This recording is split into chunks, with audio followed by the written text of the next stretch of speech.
Welcome to this week's Beyond Bitcoin Hangout. These hangouts are brought to you by the Beyond Bitcoin crew. We encourage everyone to freely share these recordings and to help spread the knowledge and benefits of our DPost 2.0 blockchain technology that we all call BitShares.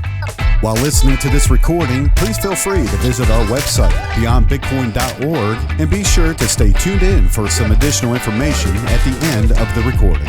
As always, we would like to say thank you, and we appreciate your support. So please continue to vote for our delegate or worker contract so we may continue providing these valuable services to our community members. So once again, welcome, and please enjoy this week's Hangout. Welcome everybody to another Beyond Bitcoin Hangout. Today is Friday, October 30th, 2015. We're joined again by Bytemaster from Cryptonomex for his weekly update on all things BitShares and to allow you to openly ask questions to Bytemaster so we can kind of work together through the struggles of building a decentralized platform and community that we call BitShares and the entire ecosystem that we wish to grow from that. So with that said, Bytemaster, would you like to begin with the update? All right. It's been another busy week in the realm of BitShares. Perhaps the biggest thing this week was the launch of the Muse network, which at this point of time is a clone of BitShares without the referral program. And it's just the building block for the future stuff that PureTrax is going to do. It made the notes liquid. The notes were taking a snapshot at the same time as BitShares. So those are now liquid, and we should expect to see them, that blockchain fork and diverge away from the code base of BitShares in the months ahead. But there's that. The other things this past week, we've identified the disturbing phenomena of people claiming their vesting balances causing witnesses to fork. So we've identified that problem. It was a simple serialization issue when we saved blockchain state. Any witness who shut down and restarted their witness node without replaying had a couple values reset to 0, which because they didn't get saved. The fix for that is in and will be released today. In the meantime, we've given everyone a workaround of just reindex your blockchain every time you restart your witness node. So that particular problem has been resolved. We are also preparing a hard fork that will be released today and take effect next week. So we're going to give lots of time for people to upgrade. Now, this hard fork includes a new operation that allows asset issuers to claim their fees. Right now, all fees paid in a user issue asset go into a particular record in the chain state, and then you can never do anything with it again, which is fine for IOU assets, but for other assets, you might want to take them out of the fees and recirculate them. Or if it's a prediction market asset, the issuer can only profit by selling the fees he collects. So we needed to add that. So that was a slight oversight that we're going to rectify. And there are a few other small tweaks and fixes that we're putting into things in this hard fork. Nothing major.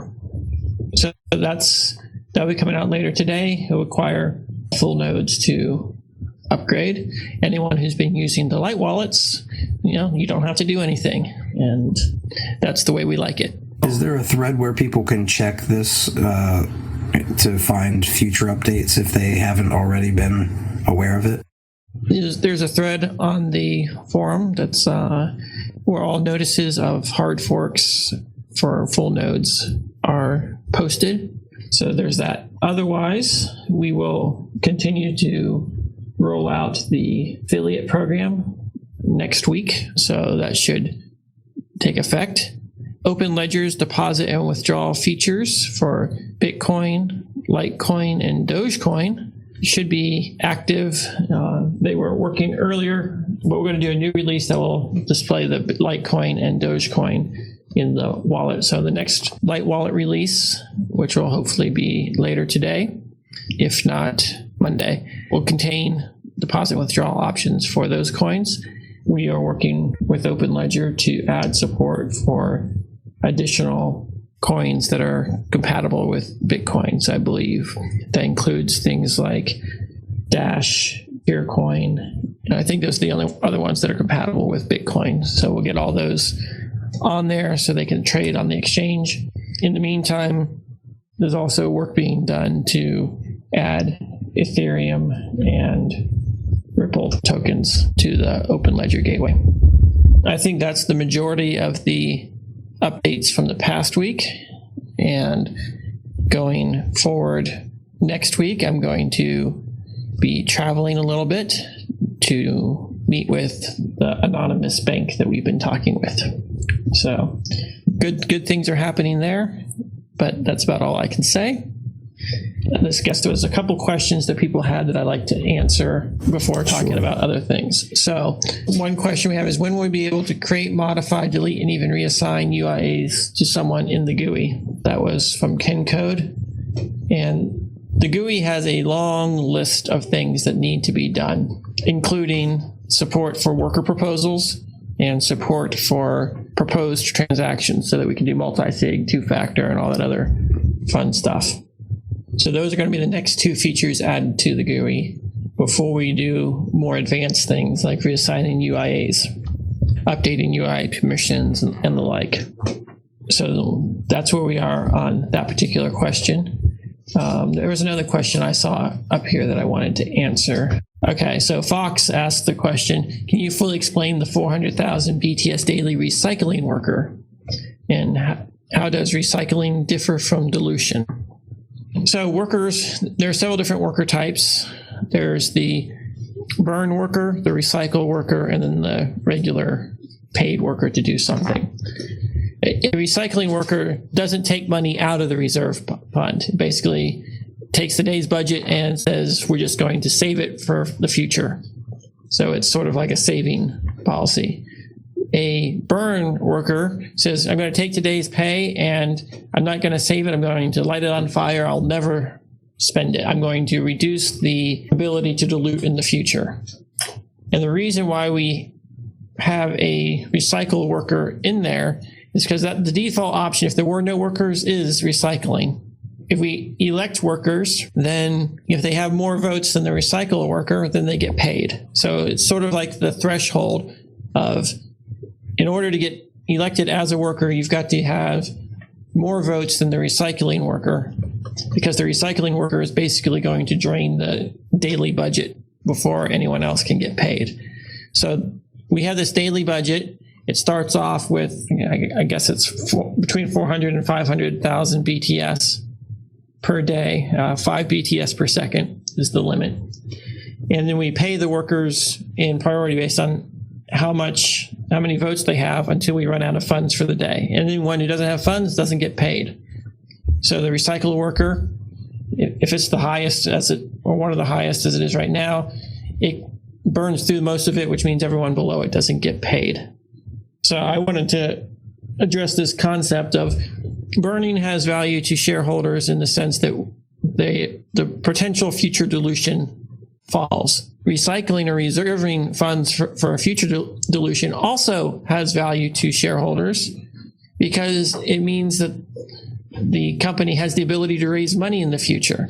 Take a company that's got a regular company that's got a clause in its shareholder agreement that says no dilution is possible. If that company is ever in financial trouble, it doesn't have the flexibility to raise money, which means the value of the company falls because of the lack of flexibility baked into things. So I think people need to realize that having a reserve and saving the potential for dilution to future shareholders has value to those future shareholders and in the present.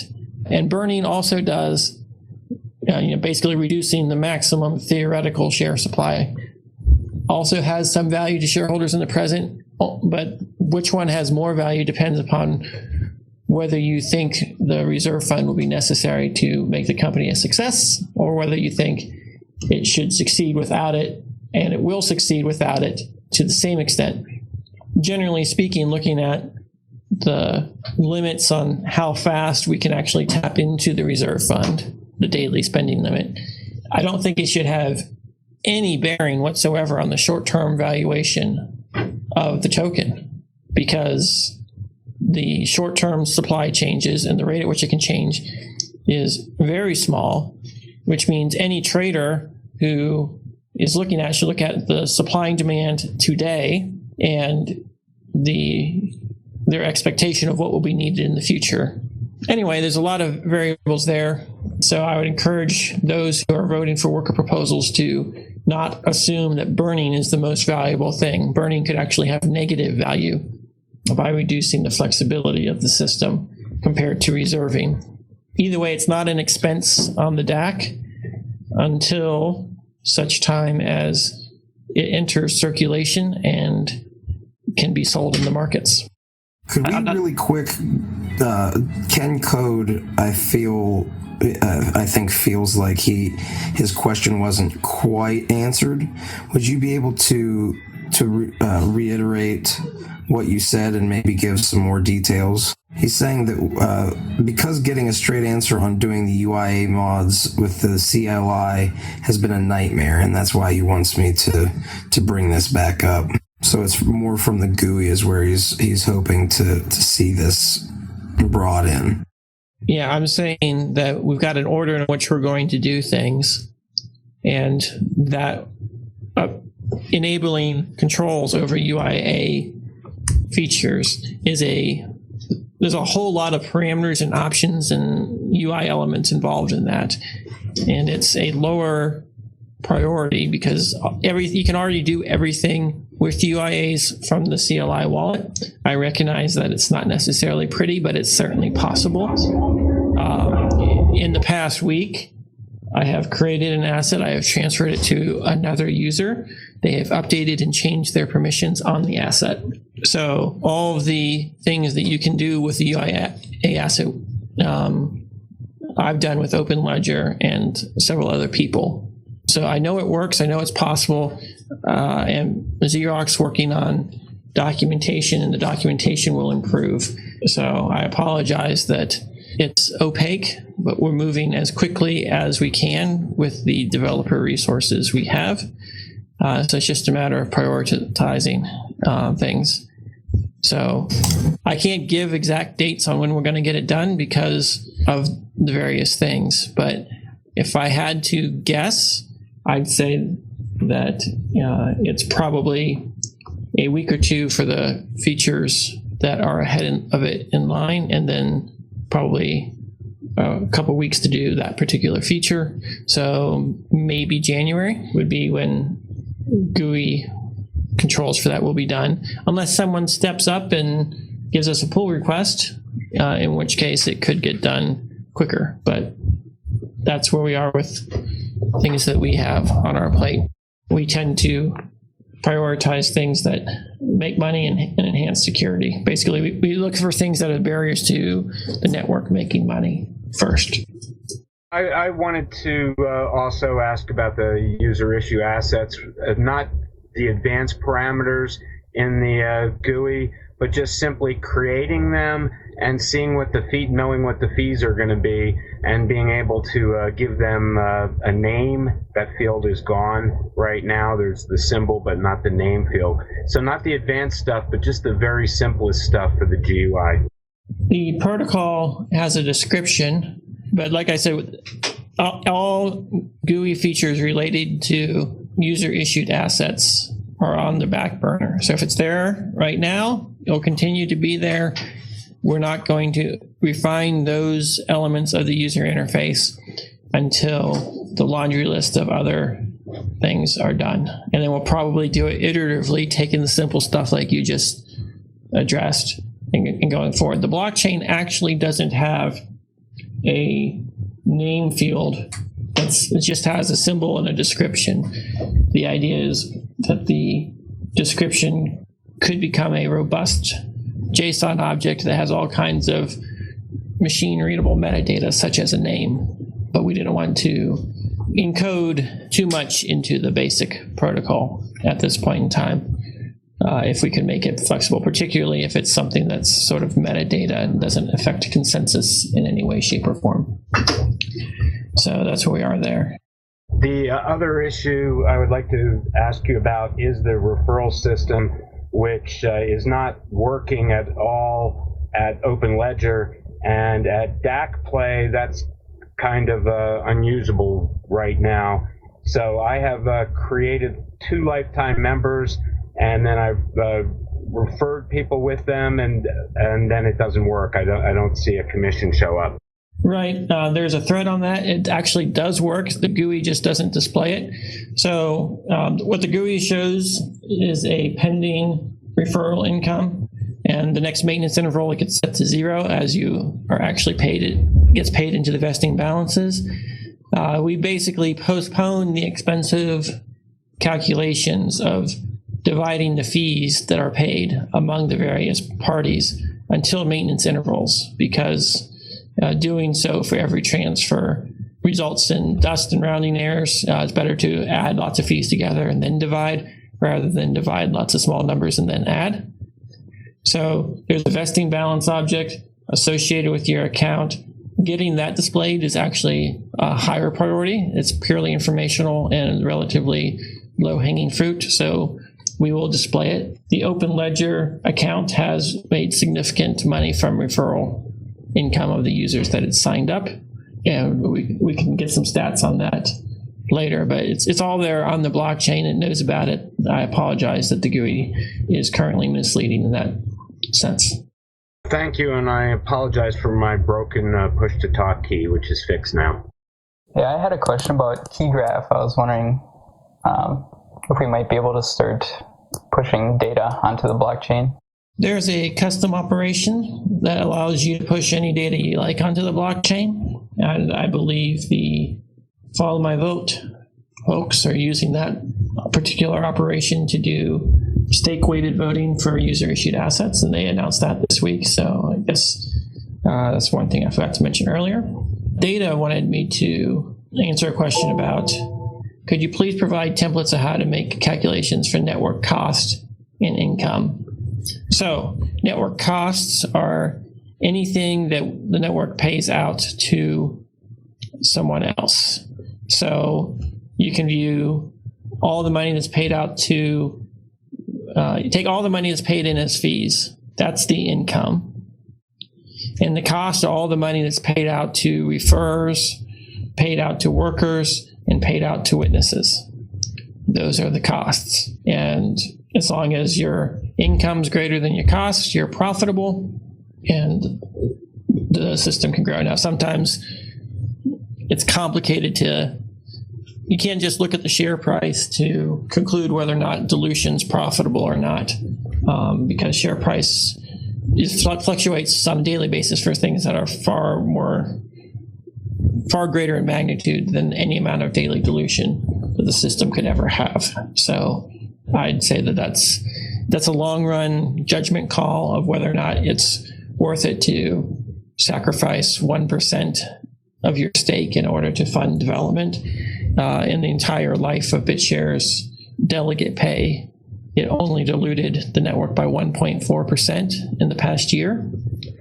I'm pretty sure everyone believes that we added more than 1.4% of value to the network in the past year, as far as the code and the people involved and everything that's been done. So, is there a place where the fees are aggregated into a single number, or maybe a group of numbers that can be viewed easily, even in the CLI?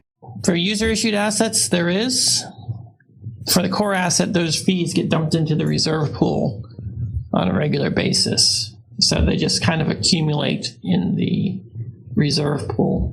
What is the address, or where can we view that reserve pool account balance? The reserve pool is nothing more than the maximum supply minus the current supply.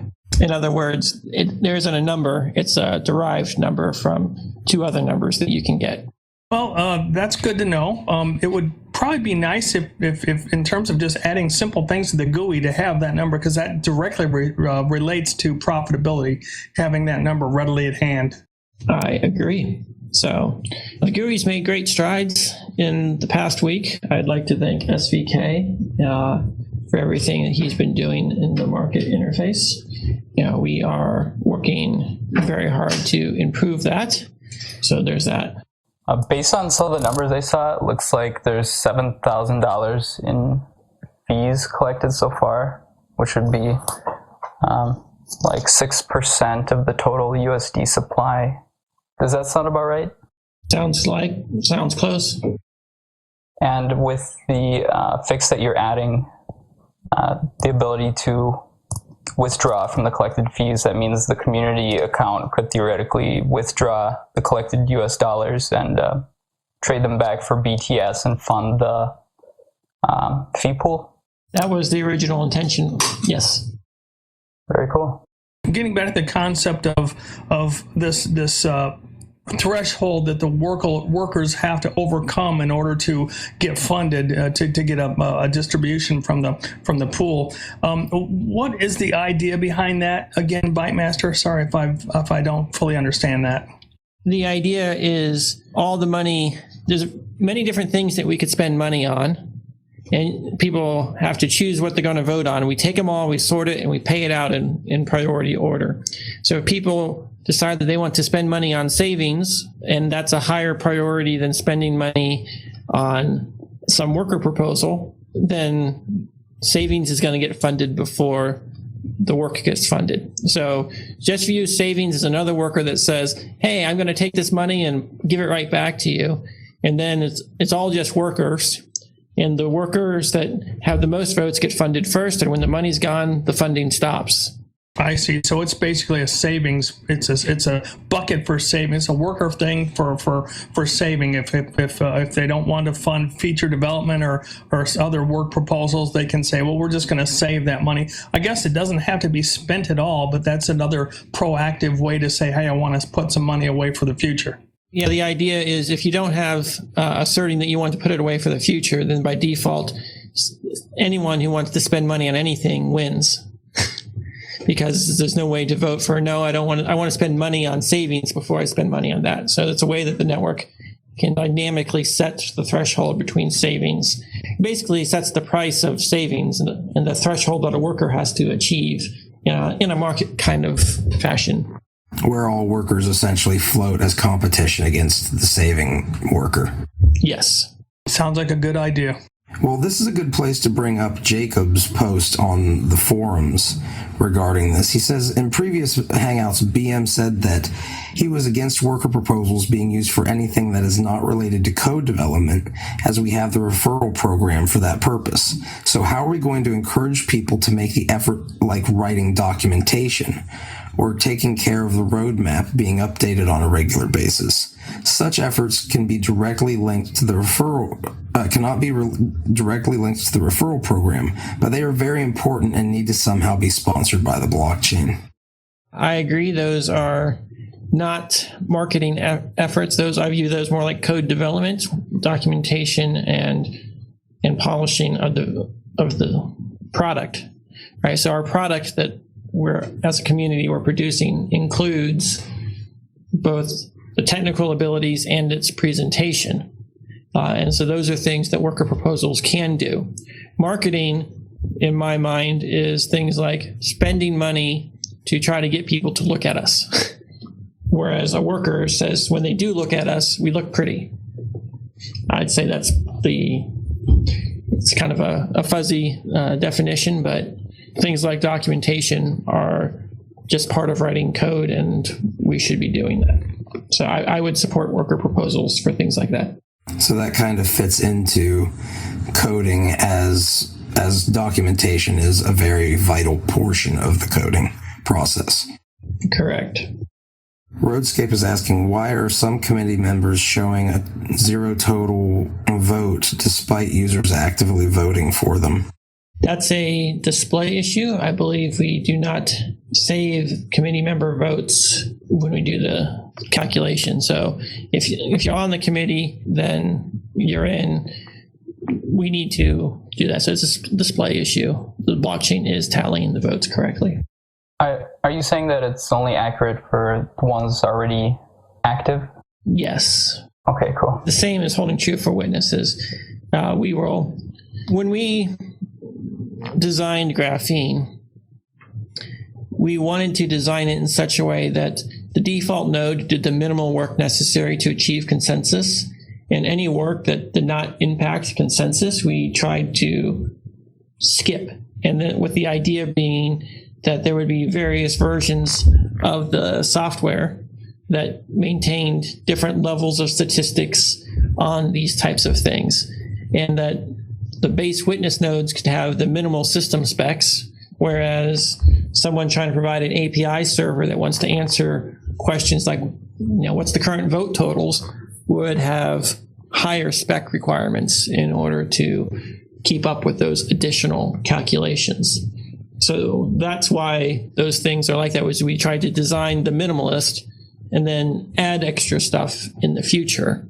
The end result is we don't have all of the differentiated versions of things. And we've kind of compromised a little bit on that core principle and put extra things into the base witness node by default that don't need to be there, such as the history plugin for tracking operation histories on accounts. So that's why we see little bugs like this cropping up, and why it hasn't been gotten to yet, because we've been focusing on the core consensus first, and then user creature features later. Out of curiosity, have you guys considered having maybe not a roadmap with dates, but a prioritization type of roadmap, so the individuals who are in our community have an idea of where various features are in your prioritization, so they might be able to say, hey, this is a very high priority for me, even though it may be a low priority for the core devs. Let's see if we can get a worker proposal together to accomplish it and kind of help you guys out in that realm. Have you considered this? Has it been done? We need to get something like that up. I'll see about documenting those priorities on BitShares.org by the end of the day. That would be awesome. Who knows? Maybe you'll get some brownies for me. No, I'm joking. I'd like to, if you don't mind, go back to the referrals. W.M. Butler asked on the forums this week, I've read the referral docs a couple times now, and I keep coming back to this question. How exactly do I create an account for the person I'm referring? Do I create it in my wallet and somehow transfer it to them? Is there a referral code that I embed a link so when they register a new account, I get credit? If this is detailed somewhere, please post the link. I know that we cover this ad nauseum over the past probably 20 Mumble sessions. However, this is pretty important to reiterate, I think. All right, so the challenge with creating accounts for users is that you need to know the public keys of the user so you can create an account with those public keys. So there's nothing you can do in the GUI, but if you're the faucet and you're using the command line wallet, you can register an account and set the keys of the user as well as the referral percentages at the time the account's registered. The referral program is locked in at the time the account is registered. So technically, you could register a new account and then transfer that account to another user by copying and pasting their keys. The way it's intended to work is you just give them a link to OpenLedger, and in the link you include your username, and then when they go and download the wallet and log in, the faucet will automatically detect that you were the referrer and credit you. So basically we'll set the faucet of OpenLedger will set you as the referrer when they register the account. This is something that Valentine's been working a lot on in the past 2 weeks. I'm really excited with how it's progressed. The faucet has gotten pretty advanced, being able to, one way that we do this is you can send a transfer to the faucet that includes a referrer code. And then when someone comes to register their account, they put the referrer code in there, which allows the faucet to tie it back to you, as well as if you funded that referral code, give the person who signed up an initial balance in their account when their account's created. And we're doing a lot of things to try to make the tracking and inputting of this referral code automatic, including if you're using something like the OpenLedger website, cookies in your browser and everything will track the codes automatically. Sending users emails, and when they click the link, it loads the wallet with the code in the URL, so it's automatically filled in. So there's that approach. There's also the correlating the IP addresses of users that are registering with the IP address associated with the cookies from browsing. All these different things are being factored in to try to make it as automated as possible for tracking. When the user just creates an account through their normal mechanism, it gets tracked back to the person who actually referred them, and they get the credit they deserve. And will these features be available next week or sometime much later, or when? I wouldn't say it's going to be much later. Next week is when I'd hope to see some of this stuff rolled out. We've been testing it all this week, and it's looking pretty good. So, yeah, I'd say next week is certainly a possibility. Certainly not much longer after that. It is our number one priority. Thank you. I know that other people have been asking about the referral program from the very beginning, and although it is possible, it's quite clunky and difficult. And I've been asked by several people about referrals, and I told them that, well, it's not really operational completely yet, and so I'm kind of putting them off. So when we can get the features the way you just described, then that will be the main floodgates opening, I think. Which is why it's our number one priority. All right, so we've got 15 minutes left. I'd like to let you guys know a little bit of a teaser of what we're working on here at Cryptonomex. Some of you may have seen the presentation. We talk about graphene, and then there's this thing that comes after graphene, which we've codenamed plasma. Yes. Plasma is the next generation blockchain tech. It does not replace graphene, it complements graphene. And the idea is that we should be able to have infinite transactions per second with sub-second confirmation and interoperability between all blockchains. Wow. Is this with Mondo servers, or how are you going to achieve that based on the current technology of graphene? It seems like a big stretch, but that'll be quite interesting to see how you pull that one off. I am not going to discuss how we are doing anything until we're ready to do that. But the teaser is that we're working on technologies that are interoperable, that can serve as a standard, that we hope to get widespread support, not just from BitShares, but from other blockchain companies and protocols. Well, that sounds great, but I will put on my Charles Hodgkinson hat and say extraordinary claims require extraordinary evidence, and that sounds great, and I don't think anybody would discount the fact that you guys have been amazing in what you've been able to pull off so far. But I'm going to wait on this one before I start talking about it, before I can start seeing some kind of evidence that supports such a dramatic claim. Like I said, it's a teaser. It's based on stuff we're working on. And I want to emphasize that it complements graphene. It does not replace graphene. Out of curiosity, is this going to be a separate chain all of its own? And are there plans to do share dropping, or is there no share dropping involved? Are there any basic answers that you can give with respect to some of those questions? I can't give any other details. It was just a teaser. But you teased us, man.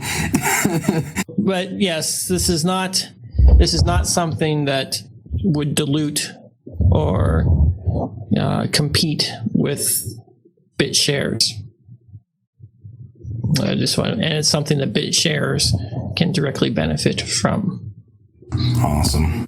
I guess that was that kind of covers to a degree Top Candle's second question, which was, what is next for BitShares? Is there a time frame for the next announcement? But is there a time frame around which you can kind of give us an idea where we might be able to ask some more questions?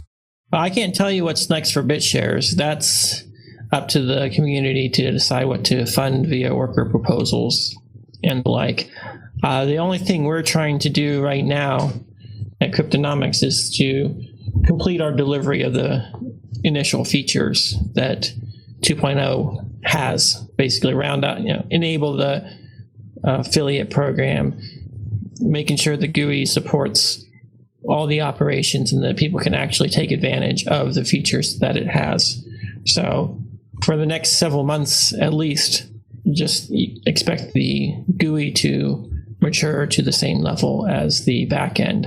And once the GUI catches up with that, then we can start talking about new features at the protocol level.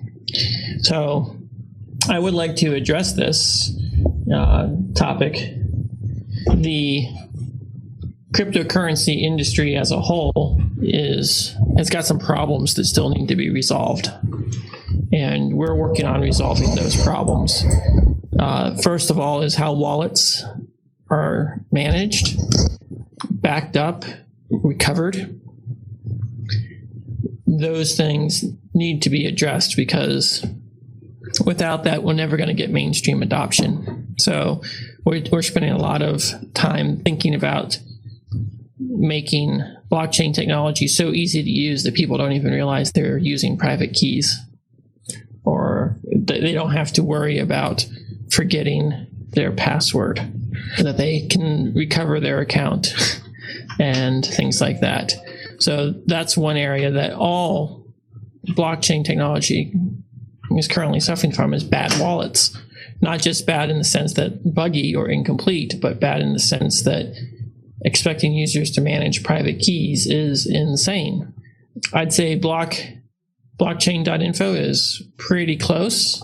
They keep things on the server and whatnot, allow you to move your wallet from device to device just by logging in. So we'll probably be looking at solutions similar to what they're doing, but once again, making it so that users don't even realize they're using private keys is the ultimate goal. And that's a real challenge, and everyone's trying to get there. Some of our competitors, like Ethereum, they don't even have a GUI yet. They just have unlimited potential at the protocol level, except that it's limited. It's limited to what their virtual machine is able to do. And I think perhaps the single biggest challenge facing the cryptocurrency industry is the competition between needing everything to be public so it can be verified and wanting to have privacy. There are the solutions that we have in BitShares for things like stealth transfers and blinded accounts. That works for transferring of currency, but when we talk to banks, they say, well, we can't allow users to use those privacy protecting features because they can't simultaneously enforce the regulations that they have to have on who can have the asset and so on and so forth. So banks can't use public blockchains even if unless they have public accounts, and customers and businesses don't like public accounts, at least for going mainstream. So there's this challenge between conflicting requirements of needing the blockchain to be public so it can be verified, and private so you can have privacy, and being general purpose. Isn't that where Identibit comes into play? Isn't that its whole reason for being, is to satisfy these regulatory interests while being separate from the core technology that is BitShares right now? Great question. It is. Identibit's trying to bridge that gap. So why would we need to worry about it in BitShares if that's something that falls under the bailiwick of Identibit? Like I was trying to say, I'm trying to talk about the industry as a whole, and BitShares trying to get mainstream wider adoption to sort of give everyone an idea of what we have to do as a community and the challenges we have to face and where our market niche is. Because understanding our market niche lets us know where to prioritize the efforts. And the market niche for BitShares, as I see it, is the freedom movement, those who want a system that works outside of the system.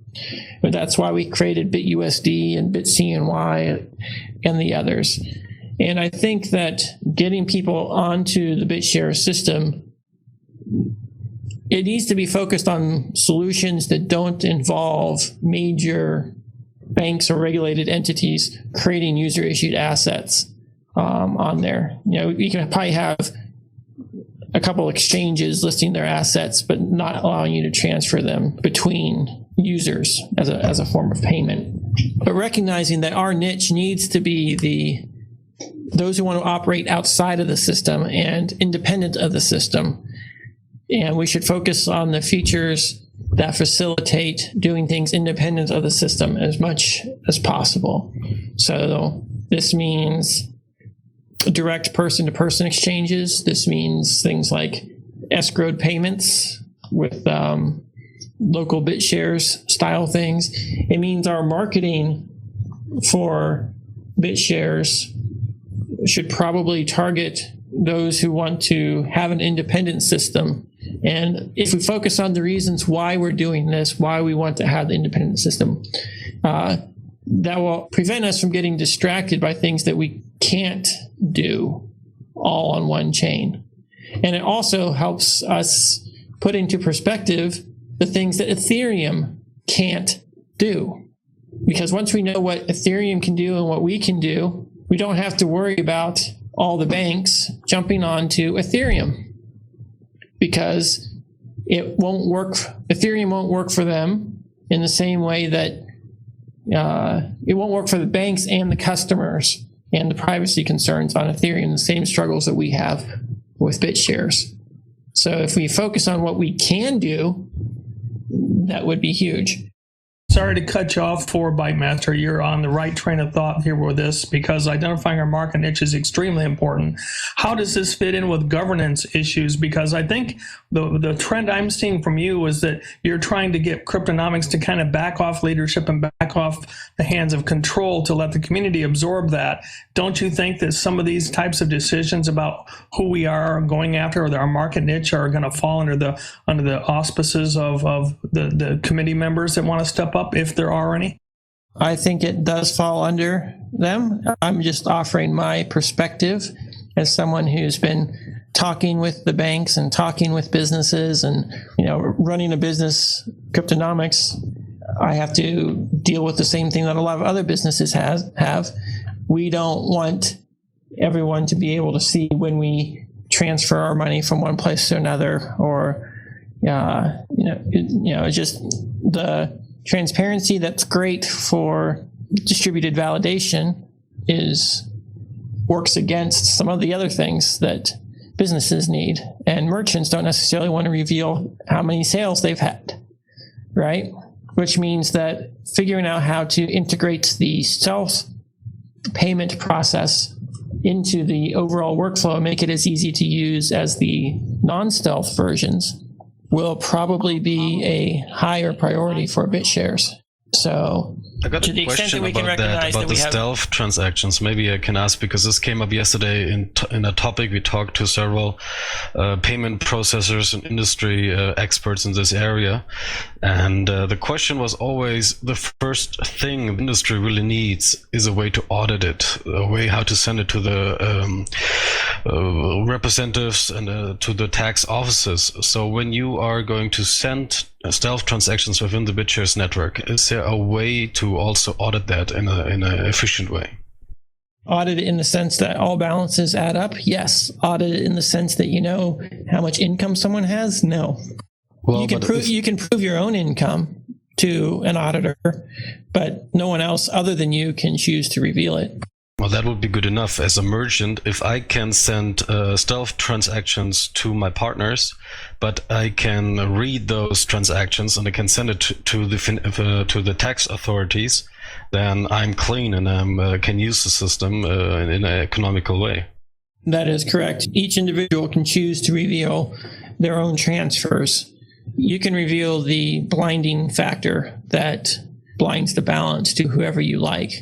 And then they'd be able to see what was transferred. And then you can sign a message with your keys to prove that you control the key. So all that stuff is possible to do because obviously you have to prove to yourself that you've got that balance. And if you can prove it to yourself, you can prove it to someone else.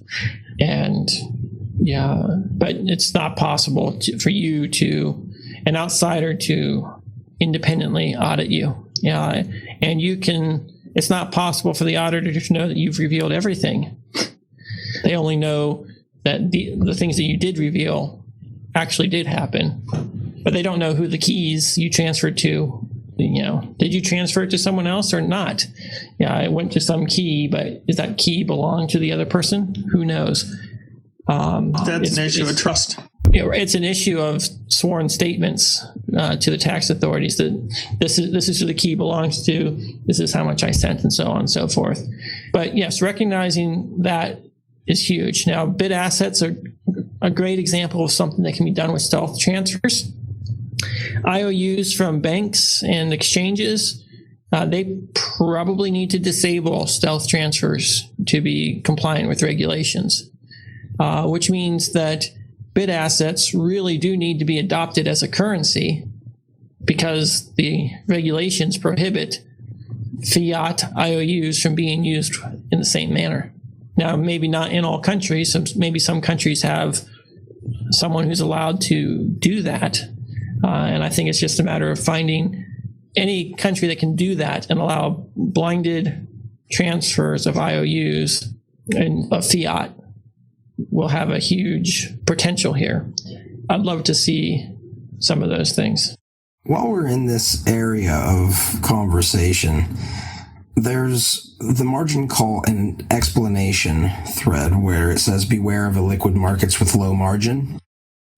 And Jacob brought up a question. Well, I won't even say necessarily a question. He brought up more of a topic that he asked to cover, and he did this for Tony K because Tony K mentioned it but didn't exactly put it in our questions thread. And this is regarding the margin calls and the S protection price, which I'm assuming the black swan protection price. Is that correct?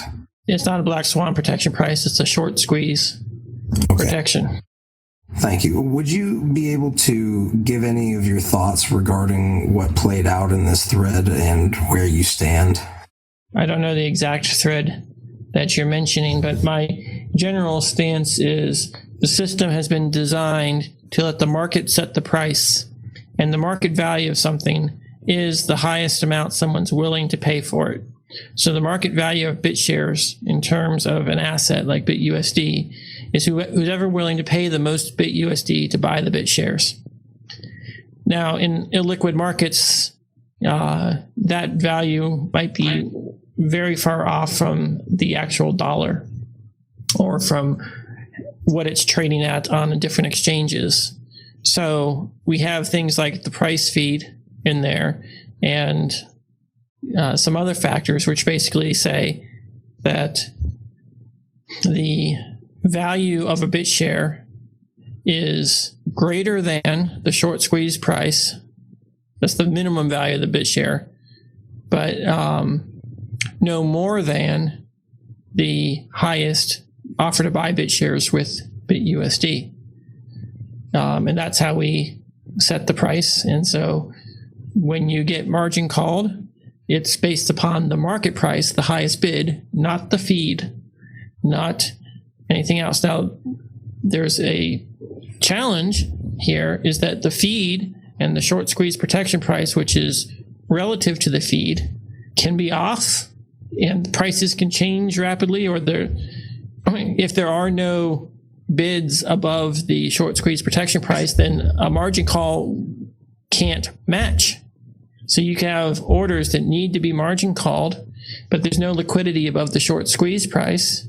So it just waits there until as the price falls. And if the orders move down with the price and there's just this constant spread, basically if the spread is greater than the short squeeze protection price, which is currently 10%, then the system will keep sliding until a black swan happens at the first time a bid is higher.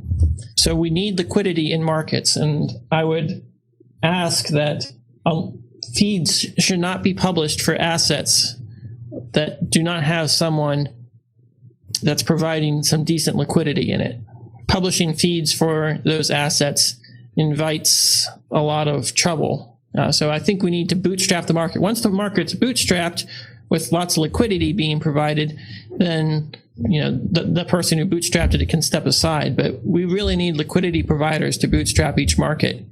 And unless we have someone stepping up that say, I'm going to guarantee to provide X amount of liquidity within a certain spread of the price feed, we shouldn't be publishing feeds for it. I guess is my stake. That's the best way to protect users from the thin markets. You see, this is the area where I'm struggling because I don't understand quite exactly what the argument was that Tony's giving, but Jacob asked me to kind of bring it up. So does anybody here feel like Bytemaster hasn't covered this topic effectively? Because I have to admit, this is an area where I'm not exactly an expert in the trading. Cube is saying that Tony was saying that the lack of communication, the pre-warning of these changes was the biggest one. I would follow up and ask, if we were to stop publishing feeds, how long would it take for the current feeds to expire? And would people in those markets be able to transfer those bid assets after that? If you stop placing feeds, then no margin calls will be executed in the asset. And you can still buy and sell and transfer, but there will be no margin calls and no forced settlement of that particular asset. What I would tend to do is look at the supply of any particular asset. Right? We had 2 assets that had a black swan with a total of $10 worth of value in it. Talk about illiquidity. So these other assets that have small values, we should give some warning to before the feeds stop, so that anyone who is long can put their position up for market, or they can figure out how to do a forced settle from the command line wallet. Adding forced settlement to the GUI is a high priority, higher than some of the asset stuff that we talked about earlier. Right now, you can only trigger forced settlement from the command line. But yes, we should give everyone ample time to force settle prior to stop publishing feeds.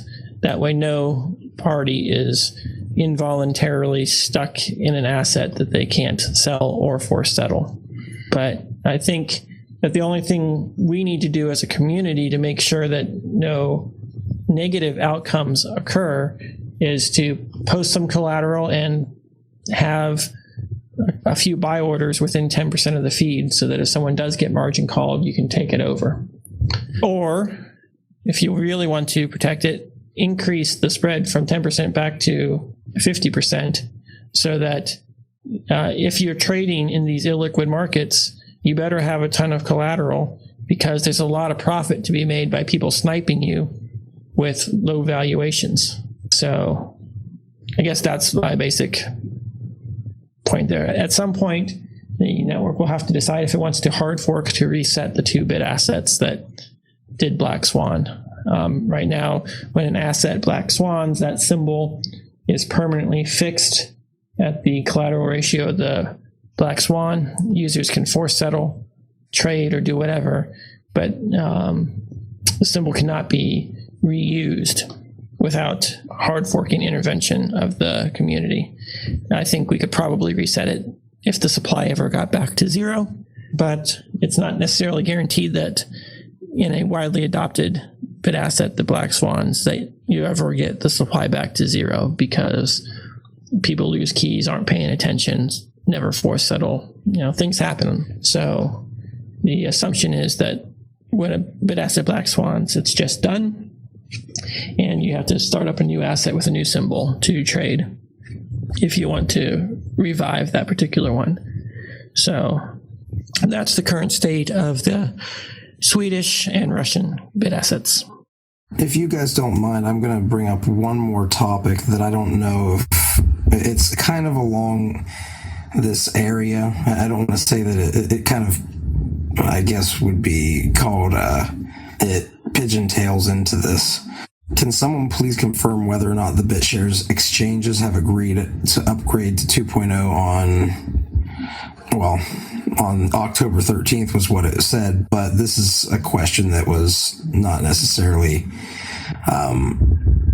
it doesn't have a very good expiration in my opinion.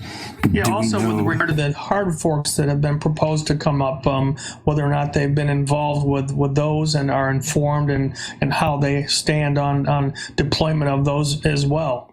When we do these hard forks, we're setting up a mailing list to mail the exchanges, but we've also directed all the exchanges to the hard fork notification thread that all full nodes should be subscribing to receive updates on these things. If someone can't go to the forum and click subscribe to topic, then is that topic a sticky so it's easy to find? It is a sticky and it's locked. I'm the only one that can post to it, or I guess any forum admin can post to it. When I do post to it, I generally post with a link to another discussion thread where people can discuss that particular post. But the idea is to use that as a makeshift mailing list to notify everyone who cares about that, because exchanges aren't the only ones that care. Anyone running a full node, a block explorer, a merchant, all the open ledgers and banks and block trades and meta exchange, all these people need to know to upgrade their full node. And people are setting up so many businesses that we don't even know. They don't even tell us they're doing it. So follow the thread. We've told all the exchanges they follow the thread to do that. We were told prior to launch that BTC 38 would be upgrading after launch. It seems like there's been some reason that they have not expressed to us for why they haven't been able to do so, claiming instability or insecurity of the wallet. So it'd be very interesting to know what's going on there. We are, of course, available to answer any questions they may have. We certainly don't want to hold them up from doing that. So that's why we're telling you there's going to be a hard fork. We'll make a post in this thread later today once we have all the commits and unit tests verifying that everything's in place. We're developing a much more rigid process for doing these hard forks with tests and everything. And we tried to group many different hard forking changes into one hard fork so we can minimize the number of times people have to update and re-index. But overall, I'm very happy with how the network's been behaving. So, what are your biggest concerns that you see right now, about your immediate concerns with where things are, Bytemaster? My biggest concern is getting enough manpower to get the GUI to where it needs to be. I really hope that enterprising wallet providers out there will recognize that if you hire a developer to work on the GUI full time, you can have the best wallet interface and basically get all of the BitShares users and all the referral income for the cost of one GUI developer that's able to take the stuff that we publish and add to it. And of course, everything's BSD licensed as long as it's used with BitShares, which means that you don't necessarily have to contribute your changes for your hosted wallet service back to the community. You don't have to allow your competitors to copy your code. So I would really suggest that anyone who recognizes the value of having GUI improvements, changing the color scheme, the layout, the welcome pages, there's a lot of really simple cosmetics stuff that could be done that make the user experience much, much better. As a result, cause people to switch over to your wallet, your exchange, your assets. So I'd say that that's what people should be looking at. We are talking with people who want to do prediction markets with BitShares and building a customized UI on top of it for that particular purpose. I think that that's probably a huge opportunity for people. So BitShares is, we've put this out there. There's a huge opportunity. There are more opportunities than we have the time and money to pursue. So, it's an open call to entrepreneurs to come in there and start building on top of it. I do want to reiterate that the plasma system that I hinted about is not going to be a competing token, and its focus is on speed and interoperability between all chains. So whatever business model you're currently doing on BitShares is still viable. It's not going to be replaced by something that we're doing in the future. Well, thank you very much, Bytemaster. Do you feel like you have any more time, or do you feel like you're kind of getting to the point where you need to end this for the week? Yeah, I think I need to end this. I'm losing my voice. So yes, with the plasma stuff, it is cross-chain applications are possible, and no transaction fees are possible, which means microtransactions are possible. Quick question. If you have a voting proxy set, does it completely ignore your witness committee votes and your number of ideal witnesses and committee members? Correct, it does. Is there any way to have a blank memo key for unencrypted messages? It is possible to do unencrypted messages. I'm not sure that the GUI is smart enough to figure out all those cases at this point in time, but that's something that we could add to the wallet. Now, there's one other question that someone asked about liquidity. We've got all these different IOU tokens in terms of Trade BTC, Open BTC, and eventually there's going to be probably 20 different people having various BTC IOUs trading on the network. As a result, it fragments the order books in the same way that having 20 different exchanges fragments the order books.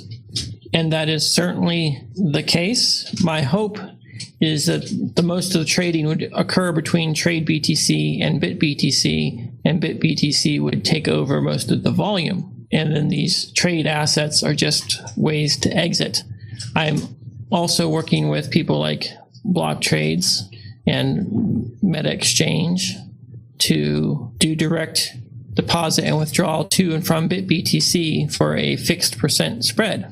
So I believe the bit asset markets are going to be where a lot of the liquidity is going to be, and the other assets are just your on and off ramps for who can offer the tightest peg to and from Bitcoin, and they get a percent of trading there. So there's really no way to merge all of those different gateway IOUs into one logical Bitcoin order book, because when you buy it, you are willing to pay a certain price, but you probably care which one you're buying. It's possible, I suppose, for the wallet level to consider several different markets and place several different orders to buy it on each of those. And from that perspective, I suppose it's probably technically possible, I'm just brainstorming here, to have an order that says I'm willing to buy any of these assets at the same ratio between, basically treat them all as being worth the same.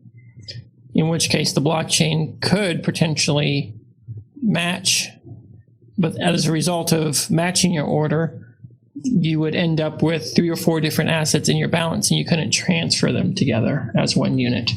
So if all you're trying to do is buy and sell, that could work on the buying side. On the selling side, they would not be fungible. You'd have to sell them in their individual market. So it's a complicated problem.